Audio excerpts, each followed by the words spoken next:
दिवसाची सुरुवात येशूबरोबर. आपल्या जीवनामध्ये आपण बरेच असे मनुष्य बघतो की जे कुठल्याही कार्याला लगेच हो म्हणतात, परंतु नंतर लगेच माघारसुद्धा घेतात.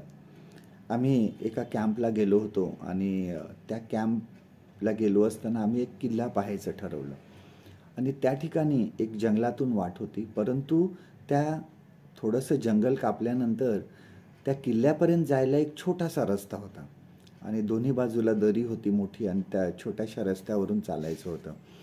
आम्ही जवळजवळ 20 जण त्या ठिकाणी जायला निघालो आणि जंगल पार केल्यानंतर ज्यावेळेस ती पायवाट आली लहानशी, त्यावेळेस 15 जण माघारी गेले आणि आम्ही फक्त 5 जण उरलो, जे 5 जण आम्ही त्या लहानशा वाटेवरून त्या किल्ल्यापर्यंत गेलो. आपल्या बरेच जण देवाच्या कार्यामध्ये सुद्धा असं होतं.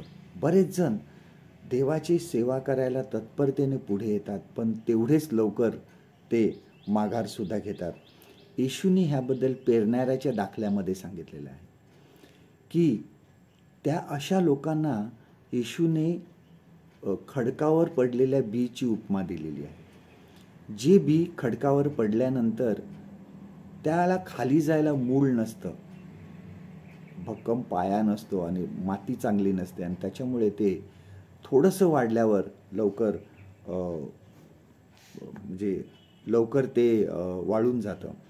आणि देवाच्या कामामध्ये सुद्धा असे बरेच लोक येतात की जे पुढे येतात पटकन, परंतु छळ झाला किंवा त्रास झाला तर ते परत माघार घेतात.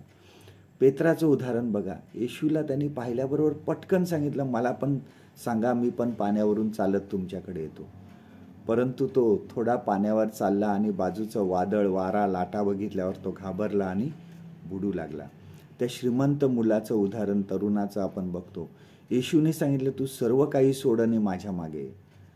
परंतु तो तिथून निघून गेला. सर्व काही तो सोडायला तयार नव्हता. आपल्या जीवनामध्ये सुद्धा बऱ्याचदा असे प्रसंग येतात की मागे फिरावं असं वाटतं, परत जाऊशी वाटतं.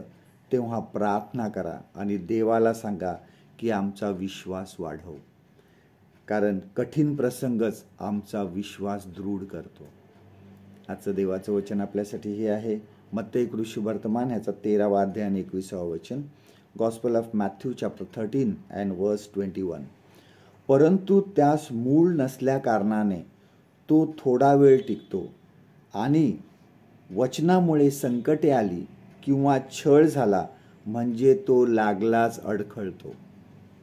परमेश्वर करो आजचा दिवस तुमचा आशीर्वादित करो.